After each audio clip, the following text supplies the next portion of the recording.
हाथरस में सत्संग के दौरान मची भगदड़ ने हमें दुनिया की कुछ और भयावह भगदड़ की घटनाओं की याद दिला दी है, जहां पर सैकड़ों लोगों ने अपनी जान गंवाई थी। आज के इस वीडियो में हम आपको ऐसी ही सभी जानकारियों के बारे में बताएंगे। उससे पहले जान लेते हैं हाथरस की घटना के बारे में। 2 जुलाई की तारीख, समय दोपहर के 1:30 बजे, जगह उत्तर प्रदेश का हाथरस जिला। यहाँ फुल्लू गांव में भोले बाबा और सूरजपाल का सत्संग चल रहा था। हजारों की तादाद में लोग सत्संग में सुनने के लिए पहुंचे थे। जैसे ही सत्संग का समापन होता है, अचानक वहां पर भगदड़ मच जाती है। इसमें 121 श्रद्धालुओं की मौत हो गई है। इसमें काफी ज्यादा संख्या में लोग घायल भी हुए हैं। इस मामले में पुलिस ने मुख्य सेवादार देव प्रकाश और अज्ञात लोगों के खिलाफ FIR दर्ज की है। लेकिन दोस्तों, ये कोई पहला मामला नहीं है जिसमें भगदड़ के कारण इतने लोगों की मौत हुई है। ऐसे पहले भी कई मामले हो चुके हैं जब धार्मिक स्थलों में भगदड़ मची और न जाने कितने ही श्रद्धालुओं को अपनी जान से हाथ धोना पड़ा। ऐसा ही मामला मक्का के सऊदी अरब का भी है।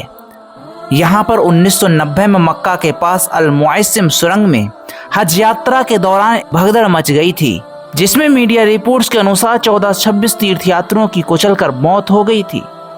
आपको बता दूं कि इस घटना को इस्लामिक इतिहास की सबसे बड़ी त्रासदियों में से एक माना जाता है।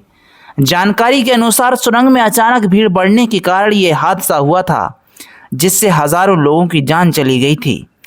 हालांकि इस घटना के बाद हज यात्रा के दौरान सुरक्षा और भीड़ प्रबंधन के लिए कई महत्वपूर्ण कदम उठाए गए। लेकिन इस बार भी सऊदी अरब में कई मौतें हुई हैं, लेकिन उसमें कोई हादसा ऐसा नहीं हुआ था जो भगदड़ या कोई वैसा हादसा हुआ हो। इस बार वहां पर जो मौतें हुई हैं वो हीट वेव के कारण हुई हैं। ज्यादा गर्मी और ज्यादा तपिश के कारण लोगों को परेशानी हुई और उनकी मौत तक हो गई। दोस्तों, भगदड़ की एक घटना 2015 में भी हुई थी। सऊदी अरब में मिना एक जगह है जहां पर प्रतीकात्मक शैतान को पत्थर मारे जाते हैं। वहां पर भगदड़ के कारण काफी तीर्थयात्रियों की मौत हो गई थी। ये इतिहास की बहुत ही भयंकर घटनाओं में से एक है और इसने हज के दौरान सुरक्षा उपायों की आवश्यकता पर भी जोर दिया था और सऊदी सरकार ने वहां पर काफी सुरक्षा व्यवस्थाएं की। हाजियों के आने जाने के रास्तों में बदलाव किया गया। ऐसे रास्ते बनाए गए जो मिना के मैदान में शैतान को कंकर मारने की जगह पर ज्यादा भीड़ भाड़ इकट्ठी ना हो, कम संख्या में लोग आएं और निकलते जाएं। इस तरह के उपाय किए गए। ऐसा ही हादसा 1997 में मिना के तंबुओं में आग लगने से भी हुआ, जहां पर काफी हज यात्रियों की जलने के कारण मौत हो गई थी और काफी तीर्थयात्री घायल भी हुए थे। ये घटना सुरक्षा नियमों की अनदेखी के कारण हुई थी, लेकिन उसके बाद सुरक्षा उपाय अपनाए गए। आपातकालीन चिकित्सा सेवाएं और अस्पताल हज के दौरान सक्रिय रहते हैं। और दोस्तों, मिना में तंबुओं को अग्निरोधक सामग्री से बनाया जाता है और वहां पर आपातकालीन निकासी के लिए मार्ग भी बनाए जाते हैं। हज के दौरान भीड़ प्रबंधन के लिए तकनीकी उपकरण और निगरानी प्रणाली का उपयोग भी किया जाता है। हज यात्रियों को भी अपनी सुरक्षा के लिए कुछ सावधानियां बरतनी चाहिए। यात्रा से पहले अपनी स्वास्थ्य स्थिति की जांच कराना चाहिए और आवश्यक दवाइयां भी साथ में रखना चाहिए। भीड़ में धैर्य रखना चाहिए और भगदड़ से बचने के लिए अनुशासन बनाए रखें। हज के मार्ग और अनुष्ठानों की पूरी जानकारी रखें और निर्देशों का पालन करें। हज एक पवित्र और आध्यात्मिक यात्रा है, लेकिन इसकी भीड़ और जटिलता के कारण इसमें सुरक्षा के उपाय और व्यक्तिगत सावधानियां अत्यंत महत्वपूर्ण हैं। सऊदी अरब सरकार और हज यात्री दोनों को मिलकर ये सुनिश्चित करना चाहिए कि हज के दौरान सभी की सुरक्षा और स्वास्थ्य का ध्यान रखा जाए।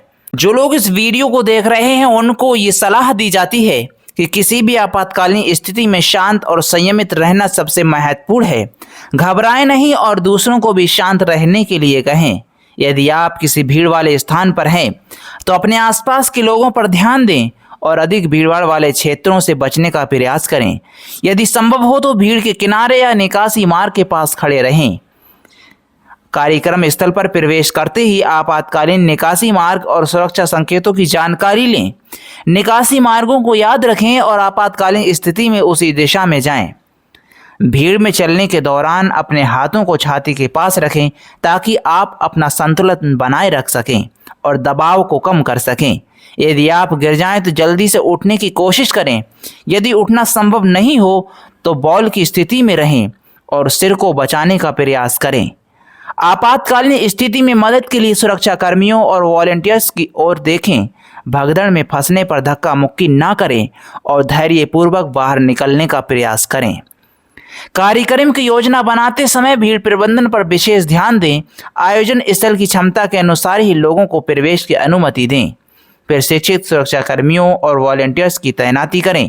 ये सावधानियां आयोजकों को बरतनी चाहिए और आयोजकों को ये भी ध्यान रखना चाहिए कि पर्याप्त और स्पष्ट आपातकालीन निकासी मार्ग सुनिश्चित करें।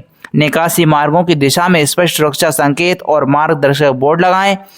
लाउडस्पीकर और अन्य संचार प्रणाली का उपयोग करें ताकि आपात स्थिति में लोगों को सटीक और समय पर जानकारी दी जा सके। अफवाहों से बचने के लिए सटीक जानकारी देना आवश्यक है। कार्यक्रम स्थल पर प्राथमिक चिकित्सा और आपातकालीन स्वास्थ्य सेवाओं की व्यवस्था जरूर करें। आपात स्थिति में त्वरित स्वास्थ्य सेवा सुनिश्चित करने के लिए एम्बुलेंस की व्यवस्था करें। लोगों को भगदड़ के खतरों और उससे बचने के उपायों के बारे में जागरूक करें। आपात स्थिति में शांत और संयमित रहने का प्रशिक्षण दें। भीड़ में सभी लोग एक दूसरे का सहयोग करें और संयम बनाए रखें। धक्का मुक्की ना करें और दूसरों की सहायता के लिए तैयार रहें। भगदड़ से बचने के लिए व्यक्तिगत सावधानियां, आयोजकों द्वारा सही प्रबंधन और सामूहिक सहयोग आवश्यक है। शांत और संयमित रहना, सुरक्षा संकेतों का पालन करना और आपातकालीन स्थिति में धैर्य बनाए रखना आपकी और दूसरों की सुरक्षा सुनिश्चित करने में मदद कर सकता है।